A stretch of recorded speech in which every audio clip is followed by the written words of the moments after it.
이라 하시니라. 아멘. 오늘 본문 말씀을 통해서 우리를 부르시고 우리에게 능력 주셔서 우리를 승리케 하시는 하나님에 관한 말씀을 생각하며 은혜를 나누고자 합니다. 2년이 넘도록 지속되고 있는 이 코로나19로 인해서 우리의 일상들이, 많은 영역들이 피폐해지는 이 상황들이 이어져 가고 있습니다.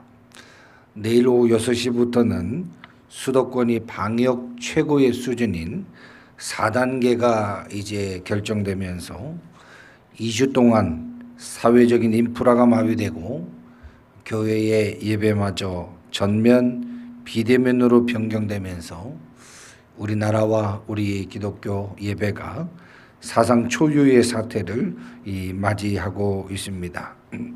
코로나19의 이 장기적 사태로 인해서 여러 경제적인 문제, 교육적인 문제들도 있겠지만 이 사태로 인해서 가장 큰 손실은 우리의 믿음 생활의 약화가 가장 큰 손해요. 우리 믿음 생활의 후퇴가 가장 큰 아픔이라고 저는 생각이 듭니다. 코로나 사태는 더더욱 우리 신앙을 약하게 만들 뿐 아니라 더 나아가서 우리의 사명의식마저 흔들어버리는 사태로 치닫고 있는 영적 위기 앞에 우리 한국교회는, 우리 자신들은 서 있음을 발견하게 됩니다.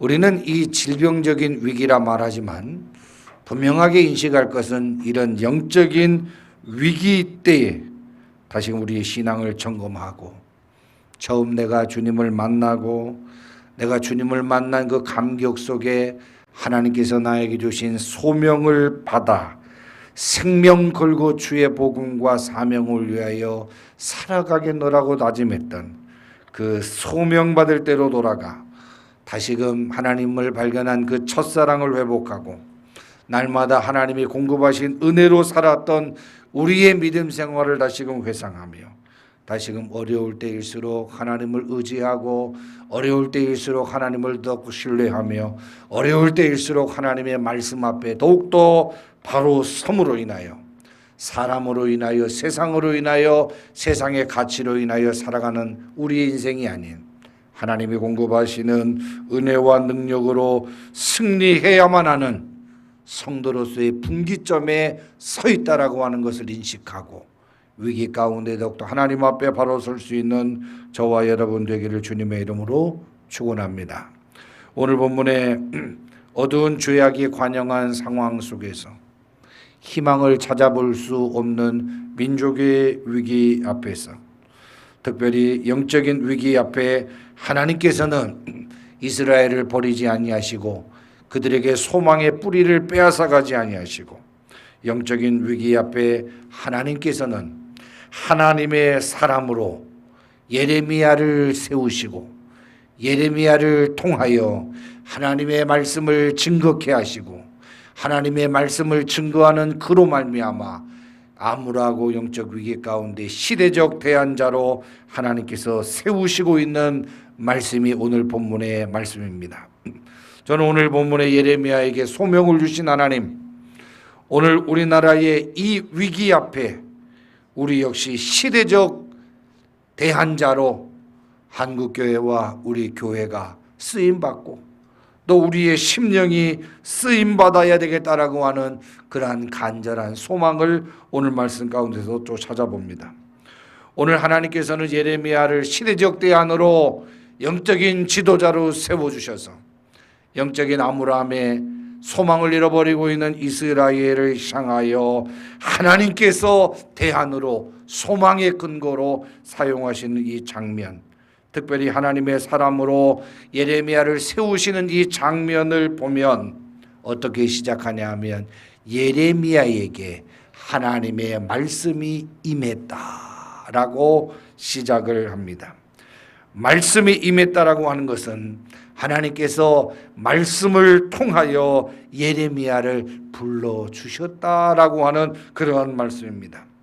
여기서 우리가 주목할 것은 시대가 어두울수록, 시대가 영적으로 암울할수록 그러므로 영적인 능력이 상실될수록 성도들은 하나님을 만나야 하는데, 하나님으로부터 쓰임을 받아야 하는데, 그 쓰임과 부르심은 하나님의 말씀을 사모해야 된다. 말씀을 통하여 우리가 만나야 된다. 즉 하나님의 말씀을 통하여 말씀을 사모하고 말씀 속에서 하나님의 부르심과 거룩한 뜻을 오늘 예레미야가 발견했듯이 이 어렵고 힘든 상황 속에서 성도들이 가장 가까이 해야 될 것이 무엇인가? 거룩하신 하나님의 말씀임을 기억하고 말씀을 통하여 역사하시는 그 하나님의 거룩한 뜻 앞에 말씀을 멀리하지 말고 말씀을 가까이 함으로 인하여 우리의 가정이, 우리의 교회가, 우리의 심령이 시대적 대안으로 하나님 앞에 쓰임받는 우리 모습이 되어야 할 것입니다. 오늘 보면 죄악이 관영한 상황 속에서 하나님의 말씀이 예레미야의 가슴을 뜨겁게 합니다.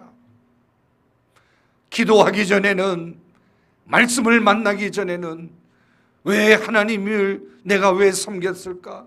왜 내가 믿음 생활을 해야만 할까?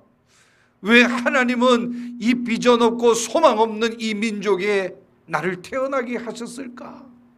여러 가지로 원망과 불평 속에서 자기의 처지와 상황을 보며 낙심하며 불평했던 그가 하나님의 말씀을 통하여 부르심을 받고 하나님의 말씀을 통하여 자신의 죄됨을 발견하고 하나님의 말씀을 통하여 내가 주저앉아 있어야 할 때가 아니라 내가 일어나서 시대적 대안으로 하나님 앞에 쓰임받아야 한다라고 하는 이 말씀이 예레미야의 가슴에 들어올 때 그는 뜨겁게 말씀을 통하여 소명을 확신하게 됩니다.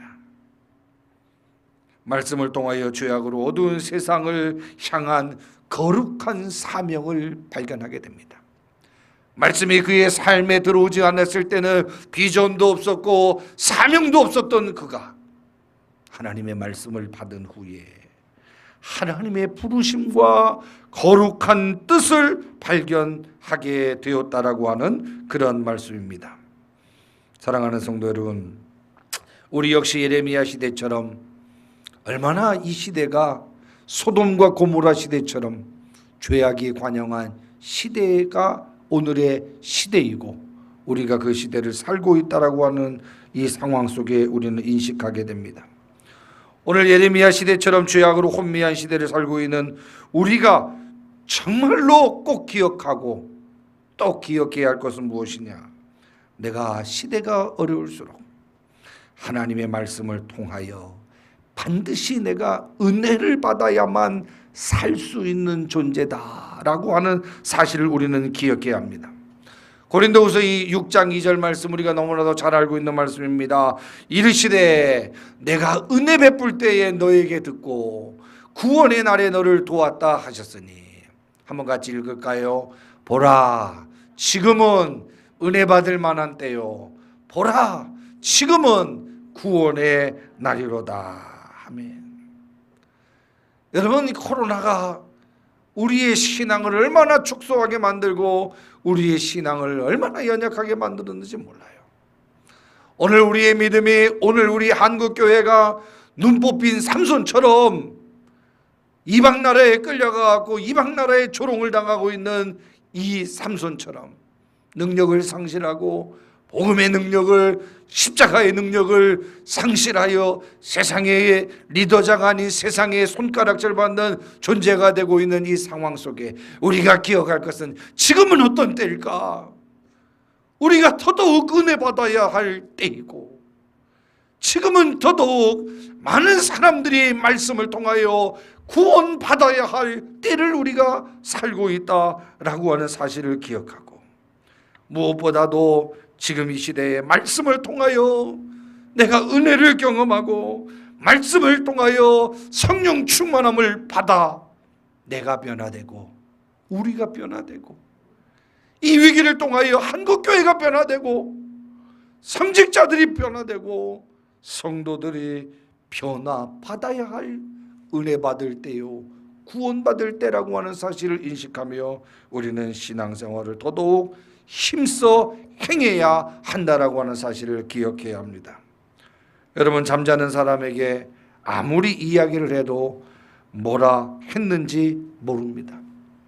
오늘 성경에 보면 말씀이 임한다, 말씀이 임했다라고 하는 것은 예레미야의 귀에, 예레미야의 머리에, 예레미야의 가슴에 하나님의 말씀이 들렸다라는 말씀입니다. 여러분, 말씀이 임해야 합니다. 말씀이 우리의 가슴을 찢어야 합니다. 하나님의 말씀이 우리의 삶의 형태를 바꿔야 합니다. 하나님의 말씀이 들려야 합니다. 하나님의 말씀이 보여져야 합니다. 하나님의 말씀대로 살아가기를 결단해야 합니다. 오늘 말씀이 임한다라고 하는 것은 말씀이 들렸다, 예레미야에게 들렸다. 오늘 이 시대에 성경책을 많이 갖고 있고 예배도 수많이 드리고 방송을 통해서 예배를 수많이 드릴 수 있는 아주 좋은 처지에 있지만 과연 우리에게 하나님의 말씀이 하나님의 말씀으로 들리고 있는가? 들리지 않는다면 심각한 질병의 영적 위기 가운데 있음을 발견하고, 저는 여러분에게 하나님의 말씀이 들려지는 은혜가 있기를 주님의 이름으로 축원합니다. 하나님의 말씀이 들려져야 우리가 하나님의 뜻 앞에 응답하게 되고, 하나님의 뜻을 발견하고 응답하기를 원하여야 우리가 말씀대로 살기로 결단하게 되고, 하나님의 말씀대로 우리가 행동하게 되면 우리의 삶에 순종이 나오고, 하나님의 말씀대로 순종을 하다 보면 하나님의 기적과 축복을 체험하게 되는 그런 기적의 역사가 우리의 삶에 나타나게 된다라고 하는 이 사실 앞에 오늘 예레미야에게 임하신 말씀을 통하여 우리가 이 영적인 암울한 이 시기 가운데에 하나님의 거룩한 뜻을 향하여 어떤 결단들과 깨달음을 가져야 될지 몇 가지를 좀 살펴보며 은혜를 나누고자 합니다. 첫 번째로, 하나님은 우리를 선택하셔서 세워주셨다라는 말씀입니다. 5절 말씀입니다. 내가 너를 모태에 짓기 전에 너를 알았고, 내가 배에서 나오기 전에 너를 성별하였고, 너를 여러 나라의 선지자로 내가 세웠노라 하시기로 라는 말씀이 나옵니다. 참 놀랍기도 하고 또 신앙적으로 보면 얼마나 감사하고 은혜가 되는 말씀인지 모릅니다. 하나님께서 예레미야를 언제부터 아셨는가? 하나님께서 우리를 언제부터 불러 사용하시기를 원하셨는가? 이 부분입니다. 오늘 성경은 예레미야를 모태에서 짓기 전부터 알았다. 그리고 그 예레미야를 성별하셨다. 구별하셨다. 그리고 예레미야가 다른 사람들에 의해서 선지자로 발탁받은 것이 아니라 하나님의 거룩한 뜻에 의하여 너를 여러 나라의 선지자로 세우셨다라고 말씀합니다. 이 5절 말씀에 참 분명한 것이 알았다, 성별하였다, 세웠다라는 말씀이 나오는 것을 볼 때에 오늘 우리가 얼마나 힘들고 어렵습니까마는 오늘 이 말씀 한 가지만 가지고도 우리가 소망의 근거를 찾고 감사할 제목을 찾습니다. 왜요? 우리는 이 세상에 우연히 던져진 존재가 아니라는 거예요. 하나님이 실수하셔서 우리를 넘어뜨리거나 우리를 어렵게, 우리를 힘들게, 눈물 나게 만든 것이 아니라는 거예요. 이 세상에 실수로 던져진 존재가 아닌 나를 향한 하나님의 계획하심이, 우리를 향한 하나님의 신실하심이 어머니 태에서 나를 짓기 전부터 있었다라는 엄청난 사실이 선포되고 있습니다. 성경의 역사와 우리의 삶의 순간들은요, 한순간도 우연이나 실수가 아닙니다. 우리 믿음의 사람들은 분명하게 보아야 돼요. 재수 없어서 생긴 일이 아니에요. 우연히 벌어진 일이 아닙니다. 우연히 만난 것이 아닙니다. 하나님의 역사는 우연이나 실수가 아닌 필연적 하나님의 섭리라고 하는 사실을 우리는 믿고 살아가야 합니다. 그러므로 지혜 있는 믿음의 사람들은 어떤 사건과 상황을 만나면 왜 이런 일이 나에게 일어났는가? 왜라고 하는 물음표를 가지고 원망과 불평으로 반응하는 것이 아니라 하나님, 이 만남을 통하여 나에게 어떤 요구를, 어떤 명령을, 어떤 삶을 살기를 원하십니까? 하나님, 이 엄청난 사건을 통하여 하나님이 나에게 깨닫게 하시고자 하시는 그 말씀이 무엇입니까? 하나님, 내가 어떻게 살기를 원하십니까? 어떻게 변화되기를 원하십니까? 어떻게 순종하기를 원하십니까? 이것을 기도하며 하나님의 뜻을 발견하고, 우리가 나갈 때 잃어버린 것 같지만 하나님은 잃어버리지 않게 하시고, 죽을 것 같지만 죽을 것 같은 이 고비에서도 하나님의 뜻을 발견하고 순종하면 죽고자 하면 사는 놀라운 하나님의 은혜와 기적이 우리의 삶에 나타나게 되는 것입니다. 사람도 인생을 살면서 계획을 세웁니다. 결혼의 계획, 자식을 향한 계획, 여러 계획을 세웁니다. 오늘 본문을 통해서 깨닫는 것은 하나님이 우리를 향한 계획을 가지고 계신다라고 하는 그런 사실입니다. 우리가 포기할 수밖에 없고 절망할 수밖에 없고 낙심할 수밖에 없는 이 세상을 살아가면서도 소망을 갖는 귀한 말씀이, 나를 다 버리고 나의 주변은 다 나를 포기했는데 하나님은 나를 버리지 않고 나를 향한 계획을 가지고 계시구나.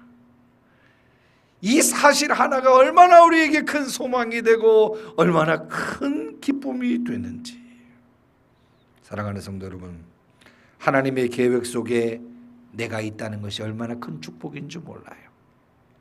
지금 돈을 많이 벌고 넓은 집에 사는 게 축복이 아니라 하나님이 나를, 우리의 자녀를, 우리의 가정을, 우리의 교회를 향한 계획을 가지고 계신다라고 하는 이 사실이 믿어지는 것이 얼마나 큰 축복인지 모릅니다. 하나님께서 계획한 대로 나를 이끄시고 소명을 주시고 그 소명을 감당해 나갈 때 능력을 주시는 하나님의 계획이 나를 향하여 있다라고 하는 이 사실 한 가지만 가지고도 참 힘이 나고 행복한 믿음 생활이 바로 우리 믿음 생활이라고 봅니다. 여러분, 우리가 분명하게 기억할 것은 하나님은 나를 사랑하신다.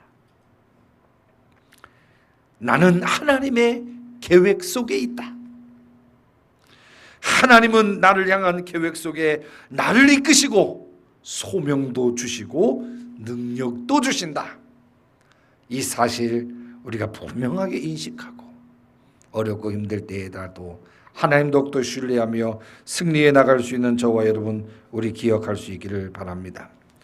자기의 가치를, 성도의 가치를 분명히 알고 살아가야 됩니다. 이렇게 하나님이 나를 사랑하시고 이렇게 하나님이 나를 향한 계획을 가지고 계시고 이런 계획 속에 소명을 주시고 능력을 주시는 하나님을 섬기는 우리가 자기 가치를 알지 못할 때 자살을 할 수가 없습니다. 자기 가치를 모르니까 자살을 하고 자기 가치를 모르니까 우울증에 빠져버릴 때가 얼마나 많은지. 그래서 여러분, 예수 잘 믿는 사람은 바로 예수를 믿는 자기의 존재가 어떤 존재임을 잘 아는 사람은 함부로 세상의 기준에 빠지지 않고 살아가게 되는 것을 기억하며, 다시 한번 오늘 예레미야를 불러주시고 소명을 주신 하나님 그 말씀 앞에 한번 따라할까요? 나는 하나님의 계획 속에 들어있는 소중한 존재이다. 이것을 믿고 위기 가운데 승리할 수 있는 저와 여러분 되기를 주님의 이름으로 축원합니다. 두 번째로 6절 말씀입니다. 우리를 세우신 하나님은 그 일을 감당할 수 있는 능력을 주시는 하나님이시다는 사실입니다. 여러분, 이번 코로나는 우리 믿음 생활에 많은 핑계를 합법화하고 정당화하여 우리의 신앙생활을 성숙하지 못하도록 만들어 버렸습니다. 이래서 안 되고 저래서 안 되고, 사실 요즘 2년 동안 지나오면서 이 코로나가 예배, 주일 예배 빠지고 결석하는 성도들 신방하기도 어려운 시대를 우리는 살아가고 있습니다. 코로나인데 아무 생각 없는 목회자가 교회 예배 빠진다라고 뭐라 하는, 이것이 오히려 이상하게 돼버리는 이 상황 가운데 코로나는 정상적인 우리의 신앙을 얼마나 방해하고 무기력하게 만들고 있는지 모릅니다. 그래서 우리 역시, 목회자 역시, 성도 역시 이 코로나 때문에 이래서 안 되고 저래서 안 되고 이래서 못하고 저래서 못한다라고 핑계하고 또 핑계할 때가 얼마나 많은지 몰라요. 그러나 고린도전서 10장 13절 분명하게 말씀하죠. 사람이 감당할 시험 밖에는 너희가 당한 것이 없나니 오직 하나님은 미쁘사 너희가 감당하지 못할 시험 당함을 허락하지 아니하시고 또 시험 당할 즈음에 피할 길을 내사 너희로 능히 감당하게 하시느니라 라는 말씀을 기억해야 돼요. 여러분, 하나님은 감당할 시험 밖에 주시지 않고요, 또 감당하지 못할 경우에는 피할 길을 내주시고 그것을 또 감당할 수 있는 능력을 우리에게 주셔서 능히 그 시험을 이기게 하시는 그 하나님이심을 우리는 기억해야 합니다. 그러므로 어려울수록 뒤돌아보지 말고 포기하지 말고 핑계하지 말고 더더욱 전면적으로 하나님이 나에게 부여하신 사명과 거룩한 뜻을 향하여 전진하는 것이 정법이고 믿음 생활의 성숙한 은혜라고 하는 사실을 우리는 기억해야 합니다. 여러분, 총회에 저와 비슷한 또래의 목사님이 계시는데 아버지 목사님께서 목회하시다가 교회를 좀 무리하게 짓다가 교회가 경매로 넘어가게 되어서 아버지는 이 목회를 포기할 수밖에 없었고 다른 목사님을 청빙하는 것도 청빙해서 될 문제가 아닌 교회가 파산 직전에 서게 됩니다.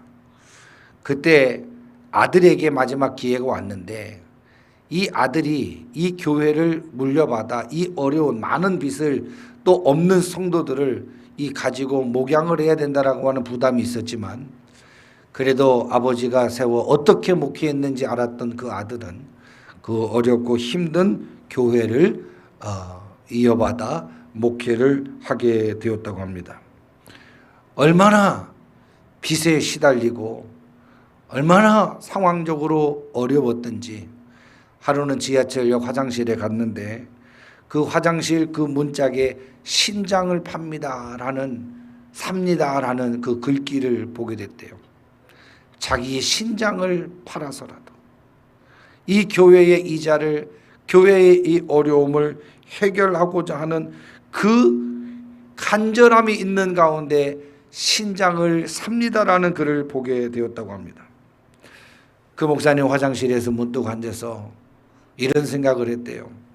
내 신장만 팔면, 내 콩팥만 팔면 우리 교인들이 흩어지지 않고 함께 예배를 드릴 수 있을 텐데, 내 신장 하나 더 팔면 우리 교회가 없어지지 않고 함께 우리 성도들이 할 수 있을 텐데 라는 이 생각 속에서 망설이다가 그 화장실에 앉아서 그 번호를 가지고 전화를 직접 걸었답니다.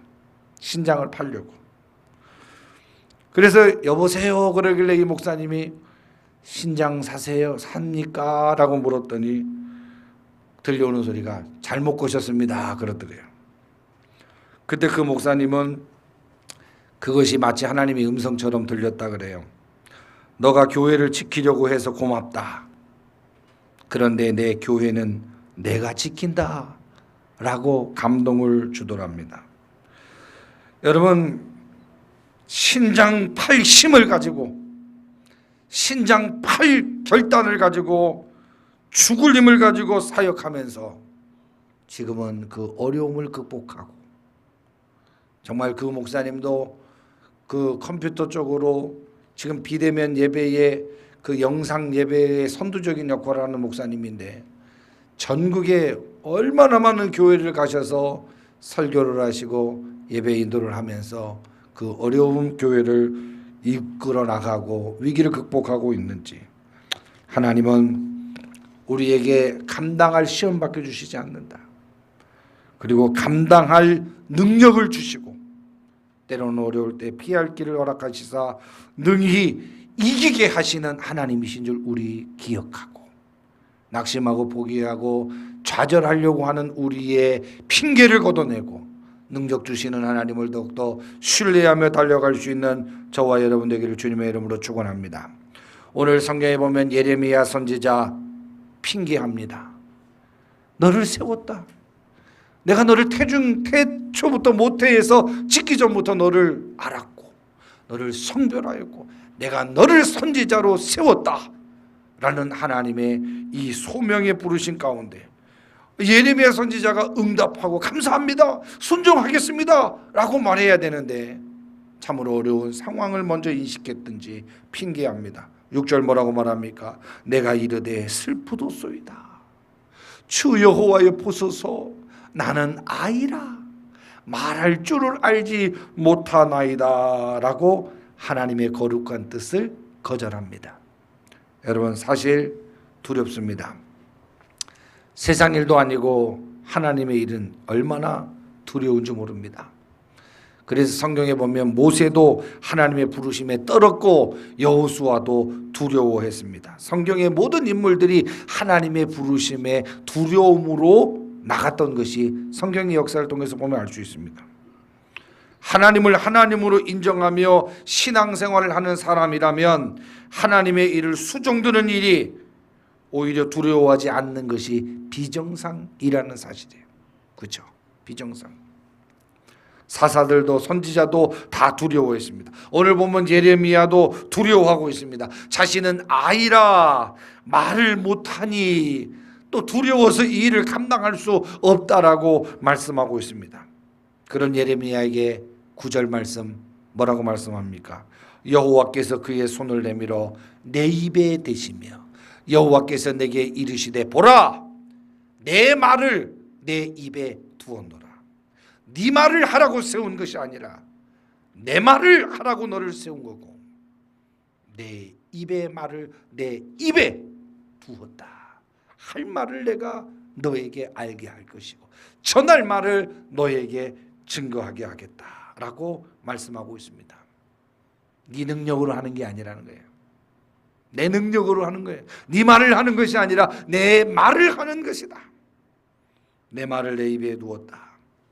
하나님의 일은 내 둔한 머리로 하는 것이 아니고 하나님의 일은 내 둔한 입술로 하는 것이 아니고 내 말을 내 입에 두어 말하게 할 것이다 라고 하는 말씀입니다. 사랑하는 성도 여러분, 오늘 이 코로나 이 시기가 우리의 신앙생활 가운데 얼마나 나태한 것을 내 스스로 용납하며 핑계하고 있는지 몰라요. 이래서 기도 못하고 저래서 성경 공부 못하고 이래서 예배할 수 없는, 그러나 성경의 사도행전과 성령의 핍박이 극심했던 그 상황 속에 초대교회 성도들은 카타콤 동굴에 들어가서 먹을 것 입을 것도 없는 그곳에서 자기의 부모가 장사가 돼서 죽음을 당하면 그 옆에 시신을 놓고서라도 또 누가 죽으면 그 위에 또 신을 얹혀놓고라도 예배하며 기도하며 말씀 보며 성경대로 하나님의 뜻대로 살기 위하여 신앙생활에 몸부림쳤던 것을 우리 기억해야 돼요.